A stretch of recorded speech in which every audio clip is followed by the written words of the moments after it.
त्याच्याबद्दल तुम्ही बघितलेलं आहे.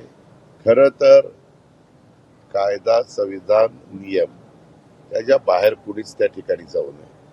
तुम्हाला प्रत्येकाला, तुम्हाला, मला, सगळ्या आजूबाजूच्या जनतेला जेवढा अधिकार दिलेला आहे संविधानाने, त्या अधिकाराचा वापर करून वैचारिक वेगवेगळ्या प्रकारच्या वक्तव्य प्रत्येकाची असू शकतात, विचारधारा वेगवेगळी असू शकते, मतमतांतर असू शकतं, पण ते मांडताना आणि चर्चा त्याची होताना त्याच्यातनं नवीन प्रश्न निर्माण होऊन आमच्या पोलीस खात्याला पण वेगळं काही काम, कायदा सुव्यवस्था राखण्याचं निर्माण होणार नाही याची पण काळजी, खबरदारी ही प्रत्येक जबाबदार नागरिकांनी घेतली पाहिजे असं माझं मत आलेलं आहे.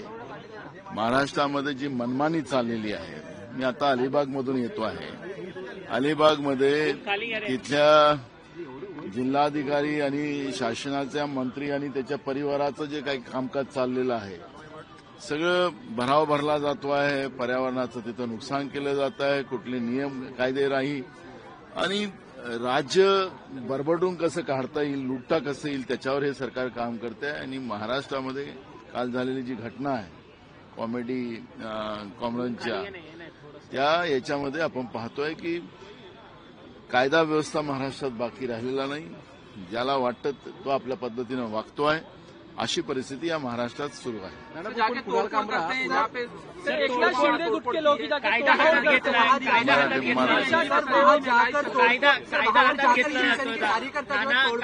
मैंने बोला ना, एक लाइन में बोल दिया, महाराष्ट्र में कानून व्यवस्था नहीं रही है, वही उसी के परिणाम है.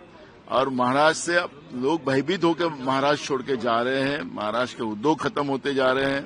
एक तरफ सरकार आह्वान करती कि महाराष्ट्र को शांत रखना चाहिए, और खुद ही सरकार इस तरह की अगर बदमाशी पे आते, किसी को तोड़फोड़ करना चाहते हैं, तो इसका मतलब है कि महाराष्ट्र को पूरा खत्म करना ये सरकार चाहती है.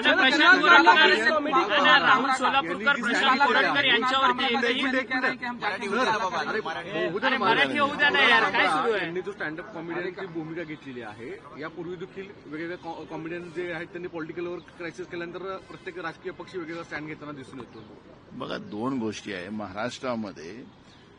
जे सोलापूरकर आणि डॉक्टर प्रशांत कोरटकर यांच्या पापाचा हंडा, छत्रपती शिवाजी महाराजांचा अपमान केलेल्या लोकांना वाचवण्यासाठी या पद्धतीचं एक वातावरण निर्मित करणं, मूळ मुद्द्यापासून जनतेला दूर करणं, आणि आम्ही छत्रपतीचे खरे अनुयायी आहो असं दाखवण्याचा एक अयशस्वी प्रयत्न हे सरकार करताना आपण पाहतोय.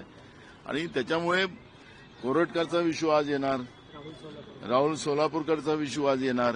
आणि म्हणून या पद्धतीची भूमिका घेऊन सरकारमधलेच लोक या पद्धतीनं मुंबईमध्ये तोडफोड करत असतील, तर ह्या सरकारची मानसिक